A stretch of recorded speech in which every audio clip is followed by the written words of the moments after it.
Guys, welcome back to my channel. আমি চলে এসেছি তোমাদের সামনে আজকে নিয়ে। তোমাদেরকে আগেও বলেছিলাম যে আজকে আমি যাচ্ছি আমার জেঠিমার বাড়িতে। সো দাদা জেঠিমা দুজনেই আছে। সো দাদাকে দেখো, দাদার বাড়িতে আজকে পুজো। Hello hello hello everybody. কী পুজো তোমাদের বাড়িতে বলে দাও? আজকে হচ্ছে নারায়ণ পুজো আছে। সেই যে নারায়ণের স্থান দেখতে পাচ্ছ, সাজানো আছে। হ্যাঁ, এখনও গুছান গাছান হয়নি কিছু, এবার হবে। সো দাদা পাঞ্জাবি পরে রেডি হয়ে গেছে, নতুন পাঞ্জাবি। আর ওদিকে মাসিমণিও আছে, হ্যাঁ, ফলের মানে যোগাযোগ করছে। আর এদিকে আছে কাকিমা, হ্যাঁ, এবার জেঠিমা ওপরে আছে। দেখাচ্ছি আমি কোথায় আছে, কী হচ্ছে। বাদ বাকিরা দাদা ক্যামেরা করবে আছে, এটা পুরোপুরি দাদার দায়িত্ব। বিকজ আমি কাজে ব্যস্ত থাকবো, সো দাদা করবে, দাদার দায়িত্ব। আর হ্যাঁ, ওখানে বোনও আছে। বোন একবার দেখিয়ে দাও। ও আচ্ছা, এদিকে এসো।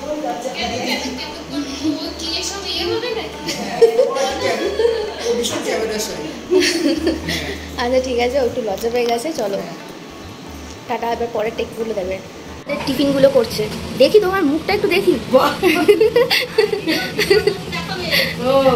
তুমি এত সুন্দর করে টিফিন করছো, তোমাকে দেখাবো না? কি রান্না করছো বলো তো? লুচি করছো, আর কি করেছে? এটা তোলো, এটা কি আলুর তরকারি? দেখো, সাদা আলুর তরকারি আর লুচি। এটা হচ্ছে আমাদের টিফিনের জন্য বানিয়েছে দিদি, সবার জন্য। হ্যালো বলে দাও, তারপরে আমি ওপরে চলে যাবো। আর এখানে দেখো, আমি বসে পড়েছিলাম হচ্ছে ঠাকুরটাকে সাজানোর জন্য। ঠাকুর সাজানো ঠিক বলবো না, এখানে ফুলটা দিয়েছিলাম কারণ জায়গাটা খুব ফাঁকা ফাঁকা লাগছিল। আর দাদা বললো যে আমি ফুলটা দিয়ে সাজিয়ে দাও, তাই জন্য আমি এখানে এই ফুল থেকে মানে মালা থেকে ফুলগুলোকে বার করে এরকম সুন্দর করে সাজিয়ে দিচ্ছিলাম, যাতে সিংহাসনটা একটু মানে ঠাকুরের যে জায়গাটা সেটা একটু ভরা ভরা লাগে। আর এখানে দেখো সবাই মিলে পুজোর জোগাড় করছিল। তখন অলরেডি বামুন ঠাকুর চলে এসেছিলেন এবং তিনিও পুজোর জোগাড় শুরু করে দিয়েছিলেন। আর এত সুন্দর পুজো হয়েছে, তোমরা পুরো ভিডিওটা দেখলেই বুঝতে পারবে। বামুন ঠাকুর ছিল, আর জেঠিমা প্লাস কাকিমা এবং মাসিমণি সবাই মিলে পুজো জোগাড় করছিলেন। আর দেখো এখানে ঘরটাকে কি সুন্দর করে সাজানো হচ্ছিল, যেন দেখেই মনে হচ্ছিল যে সত্যি সত্যি ভগবান ওখানে বিরাজমান, এরকমভাবেই সুন্দর করে সাজাচ্ছিল। তো কাজ করতে করতে দেখলাম আমার মাও চলে এসছে, তারপরে কিন্তু পুজোটা শুরু হয়ে গেছিলো। ওম মাধব মাধব বাচে মাধব মাধব হৃদে শরন্তে সাধব সর্বে সর্বকার্যেষু মাধবম। ওম শ্রীমাধবম শ্রীমাধবম শ্রীমাধবম। ওম শঙ্খ চক্রধরং বিষ্ণুং দ্বিভুজং পিতবাসসং প্রারম্ভে কর্মণাং বিপ্র পুণ্ডরীকং শরেধরেন। ওম শ্রীমাধবম শ্রীমাধবম শ্রীমাধবম। ওম সর্বমঙ্গলমঙ্গলং বরেণ্যাং বরদা শুভম নারায়ণাং নমস্তে। ওম পূজনীয় দেব দেবী গণেভ্যো নমঃ। এতে গন্ধপুষ্পে ওম শ্রী বিষ্ণবে নারায়ণায় নমঃ। এতে গন্ধপুষ্পে ওম শ্রী গুরবে নমঃ। এতে গন্ধপুষ্পে ওম ব্রহ্মণে নমঃ। ওম ব্রাহ্মণেভ্যো নমো নমঃ। সর্ববিঘ্নোৎসারয় হুম ফট স্বাহা। ওম ভূতপ্রেত পিশাচস্য বেদালস্য রাক্ষসস্য যে বসন্তত্র ভূতলে তে গৃহান্তময়া দত্তম পরিবেশ প্রসাদত পূজিতা গন্ধপুষ্পাদ্বৈ বৈবিবিধস্তথা দেশ সমাদ গন্ধাদি পঞ্চকেভ্যো নমঃ। এতে গন্ধপুষ্পে ওম এতেভ্যো গন্ধাদি পঞ্চকেভ্যো নমঃ। এতে গন্ধপুষ্পে ওম এতেভ্যো গন্ধাদি পঞ্চকেভ্যো নমঃ। এতদধিপথয়ে শ্রী বিষ্ণবে নারায়ণায় নমঃ।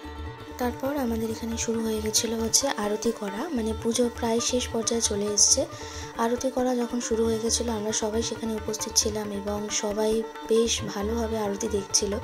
আর এখানে জেঠিমাদের বাড়িতে সেদিনকে প্রচুর আত্মীয় স্বজনরা এসেছিলো, অনেক গেস্টরা এসেছিলেন, তো তাদের সবাই এখানে উপস্থিত ছিলেন। এবং পঞ্চপ্রদীপ ও আরতি সমস্ত উপকরণ দিয়ে আরতি করা হয়েছিল। তারপরে আমাদের এখানে শুরু হয়েছিল যজ্ঞ, কারণ জেঠিমাদের বাড়িতে প্রায় প্রত্যেকটা পুজোতেই কিন্তু যজ্ঞ করা হয়। আর শাস্ত্রেও আছে যে যে কোনো পুজোতে যদি যজ্ঞ হয় তাহলে কিন্তু সেটা খুবই শুভ হয় এবং বাড়ির জন্য শুভ বলে মনে করা হয়। আর যেহেতু এটা দাদার জন্মদিন ছিল, প্লাস একটা বাড়ির শুভর জন্য মানে শুভ অনুষ্ঠান হিসেবে এখানে পুজো করা হচ্ছে, তো সেই কারণে কিন্তু যজ্ঞটা জেঠিমাদের বাড়িতে করাই হয়। সো তোমরা যজ্ঞটাকে দেখে নাও, ঠাকুরমশাই খুব সুন্দর করে যজ্ঞটা কিন্তু এখানে সম্পন্ন করছিলেন। ओम धूर्गोसं विघ्ननाशनं गणेशाय स्वाहा ओम सर्वविघ्न विनाशाय सर्वं श्री विष्णवे नारायणाय स्वाहा ओम तद्विष्णु परमां पदं सदा पश्यन्ति सूरया देवी वा चक्षुरापदं एषा सद् তোমরা দেখতেই পারলে বন্ধুরা যে কতটা সুন্দর করে এখানে যজ্ঞটা হচ্ছিল। আর শুনেছি নাকি যজ্ঞের আগুন যত ওপরে ওঠে ততই কিন্তু বাড়ির জন্য মঙ্গল হয়। আর এই আগুনটা দেখে আমার ঠিক সেই মুহূর্তে ওই কথাটাই মনে পড়ছিল, কারণ আগুনটা কিন্তু সত্যিই অনেকটা উপরে পর্যন্ত উঠেছিল। আর যজ্ঞটা দেখেই দারুণ লাগছে, একেবারে মনটা ভরে গেছিলো বাউন ঠাকুরের যজ্ঞ করা দেখে। ইনফ্যাক্ট বাউন ঠাকুরের সমস্ত পুজোটাই আমাদের বাড়ির প্রত্যেকের ভালো লেগেছে, খুবই ভালো লেগেছে। তোমরা আরও পুরোটা দেখে নাও। पूर्ण होमान जसते ज्योति ज्योति परमस्मै ददाति वरगविनी जोषसा भविलोके स्वाहा ओम पूर्ण होमान जसते ज्योति ददाति वरगविनी जोषसा भविलोके स्वाहा ओम चतुर्वदन सर्वस्तो चतुर्वेद कुटुम्बिनी निदानस्ते सद्गर्भसाक्षिणे ब्रह्मणे नमः। তারপর দেখো এখানে আমাদের যজ্ঞটা শেষ পর্যায়ে হয়ে এসছে। এটা হচ্ছে আমাদের যজ্ঞের যে যজ্ঞটাকে বন্ধ করার জন্য বা যজ্ঞটাকে সমাপ্ত করার জন্য যে দুধ অর্পণ করা হয় সেটাই অর্পণ করা হচ্ছে, যাতে যজ্ঞের আগুনটা সম্পূর্ণরূপে নিভে যায়। এবং তারপরেই কিন্তু আমাদের যজ্ঞের পর যে যজ্ঞের টিকা দেওয়া হয় সেটাই করা হবে। এবং বাউন ঠাকুর সেই কাজটাই করছিলেন, যার জন্য আমাদের সমস্ত এই দুধটা লেগেছিল। তারপরে কিন্তু আমাদের সবাইকে তিনি নিজের হাতে যজ্ঞের টিপ পরিয়ে দিয়েছিলেন। আমি এখন করে দিচ্ছি হচ্ছে পায়েস, সেটা আমাদের ভোগে লাগবে না সেটি, কিন্তু আমাদের সবাই মিলে খাওয়া হবে। আর স্পেশালি দাদা জন্মদিন বলে পায়েসটা রান্না করা হচ্ছে। হ্যাঁ, কতটা কী করতে পারবো জানি না, বাট চেষ্টা করছি। দেখো ওখানে 5 লিটার দুধ জাল দেওয়া হচ্ছে।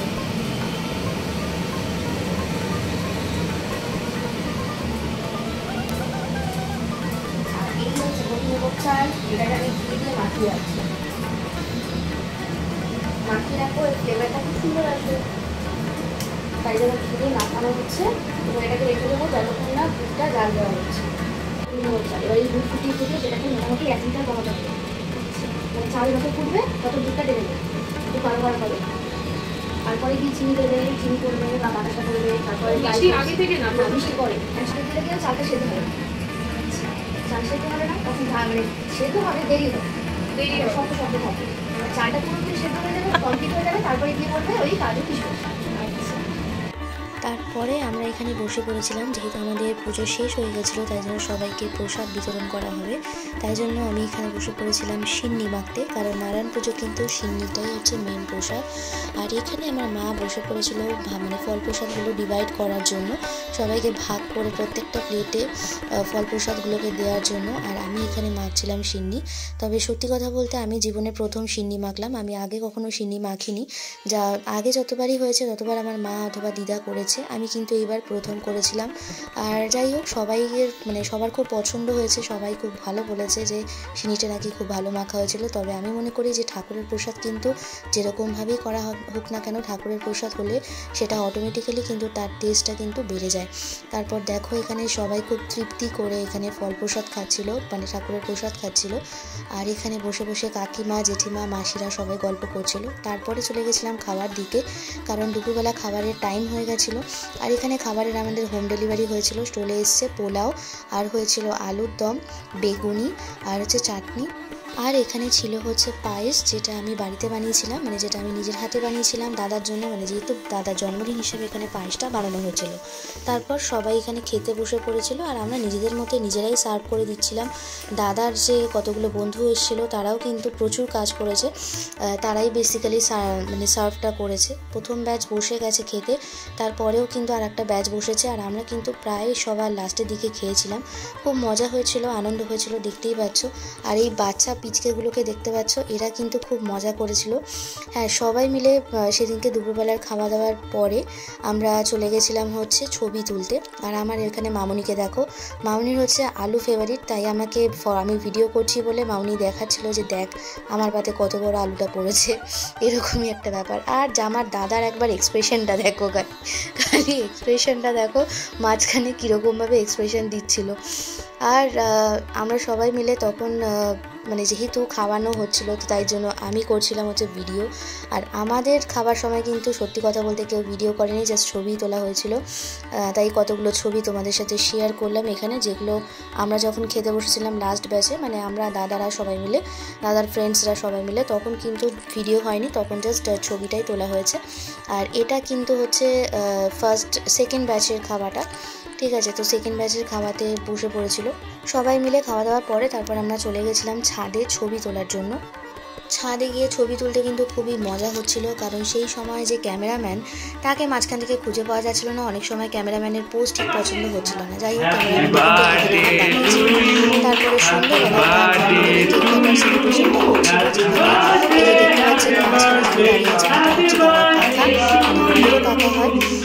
তা কথা বলতে বলতে দাদা কেকটা কেটে ফেলেছিল এবং সবাই সেখানে প্রেজেন্ট ছিল। আর এখানে আমরা কেক টেক কাটার পর তারপর আমরা চলে এসেছিলাম বাড়িতে। আর সেদিনটা সত্যি আমরা সবাই মিলে খুবই এনজয় করেছিলাম।